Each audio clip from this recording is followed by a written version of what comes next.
My name is Frances Schilling and I am from Dalston. What we have here is a very large cityscape, and I think it's a view from this old tube station.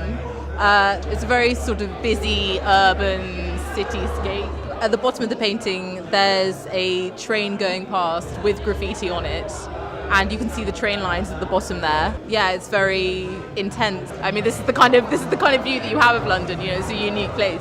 Hello, I'm Alex Dorr and I'm an artist, and I organise sort of creative events and happenings. Regarding to the space exhibitions, sort of trying to, I don't know, like crack open this sort of grey area between street art and high art, sort of like the frisson between those two.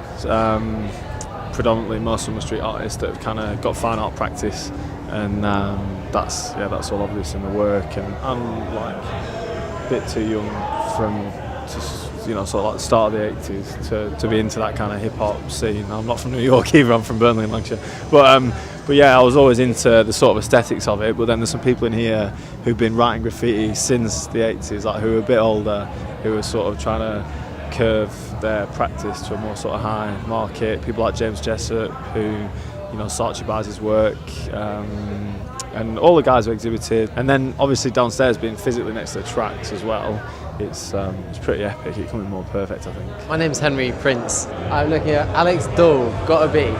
Yeah, it looks pretty surreal. It's pretty all over the place, lots of colour. One of the reasons why I'm here was, I mean, also because it's an exhibition, but because I just came back here last night and it was open and I had a look and I was like, I really love this space and I really want to put on a gig here. It's an amazing space.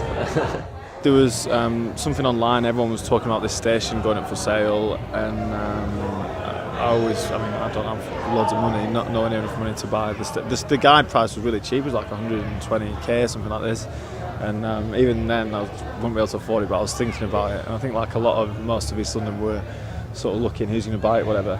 And I do a festival called Little London Fields in Hackney, and I managed to get an architect to do the plans for that, and it turned out that he was getting in touch because he said there was somewhere that might be interesting to do exhibitions and to sort of turn into a creative space, and it was this. And myself and my brother came, and it was sort of a crack den come squatter, you know, like train tracks, needles, everything, and then we cleaned that up, and just with a bit of vision and sort of hard work, you know, we've got a space now, so exhibitions, events, that kind of thing. Yeah, the live art Perfect World is amazing.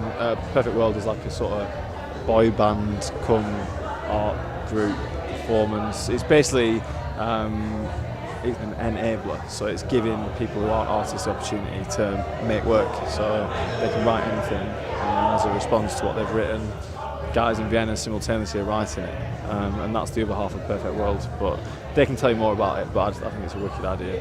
We just had a go at it. We're not really 100% sure how it works, but we put something in there. It's techno for an answer. I requested that they paint Justin Bieber.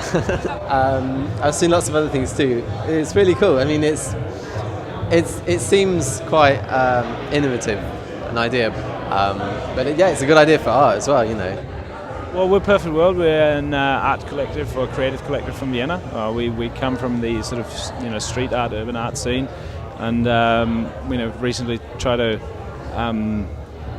collaborate with real people in our painting. So what we've exhibiting here is it's called Perfect Device. It invites people to chat to the painters on the ground in Vienna, to actively tell them what they want them to paint. Penises mostly, and then, you know, things that sort of icons that people really attach to, you know, pandas and rabbits and Justin Bieber, for example. Yeah, someone played a joke on us. But we're happy, you know. We're actually trying to bring people in and become artists themselves, so everyone's got an ounce of creativity in them. So there's 2 of us here, 4 of us there. Well, it's a 30-metre wall. It'll take us probably 2 weeks to paint, and we've got sort of set times when the guys are on the ground. So we're here in London for 3 days.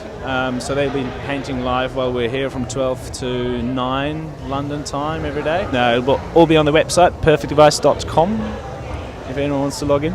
Yeah. The exhibition's on for 2 weeks here, and then we're taking it to Barcelona, Vienna and Berlin, and hopefully elsewhere as well.